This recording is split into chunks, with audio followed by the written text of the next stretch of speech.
ایک دفعہ کا ذکر ہے کہ کہیں ایک چھوٹا لڑکا معاذ رہتا تھا جس کے پاس ایک بہت خوبصورت میمنہ تھا۔ یہ میمنہ بہت غیر معمولی تھا کیونکہ وہ مکمل کالا تھا اور اس سے سارے جسم پر ایک بھی سفید دھبا نہیں تھا۔ ایک دن معاذ نے فیصلہ کیا کہ وہ اپنے میمنے کو میلے پر لے کر جائے گا جو اس کے گاؤں میں ہر سال لگتا تھا۔ اس کو امید تھی کہ شاید اس کا میمنہ میلے میں کوئی انعام ہی جیت لے۔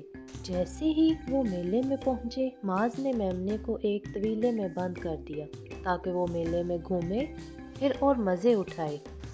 ننھا میمنہ بہت افسردہ تھا۔ وہ طویلے میں اکیلا تھا۔ وہ بھی میلے میں گھومنا پھرنا چاہتا تھا، ایسی چیزیں دیکھنا چاہتا تھا جو اس نے نہیں دیکھی تھی۔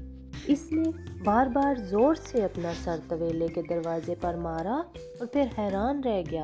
اس نے دیکھا دروازہ کھل گیا۔ وہ جلدی سے باہر نکلا، میلے کی طرف دوڑ لگا دی۔ اس نے اپنے ارد گرد بہت مزے کی چیزیں دیکھیں جو اس نے پہلے نہیں دیکھی تھی۔ میلہ لوگوں سے کھچا کھچ بھرا ہوا تھا۔ وہ ایک دوسرے سے دھکم پھیل کر رہے تھے۔ میمنے نے اس سے پہلے کبھی اتنی بھیڑ نہیں دیکھی تھی۔ پھر اس نے بہت خوفناک آواز سنی۔ پھمپھوں بجنے لگا، گھنٹیاں بجنے لگیں، پھر ایک بہت بڑا جھولا گول گول گھومنے لگا، پھر آتش بازی چلنے لگی۔ آواز اتنی تھی کہ ننھے میمنے کے بس سے باہر تھا کہ وہ اسے سنتا رہے۔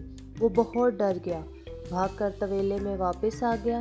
معاذ واپس آیا تو اسے دیکھ کر بہت خوش ہوا کیونکہ میمنہ میلے کا انعام بھی جیت چکا تھا۔ اس نے بھی میلہ دیکھ لیا تھا۔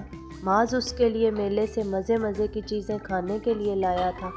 وہ میمنہ آئندہ اجازت کے بغیر کہیں نہیں گیا اور پھر ہمیشہ اس نے اس بات پر عمل بھی کیا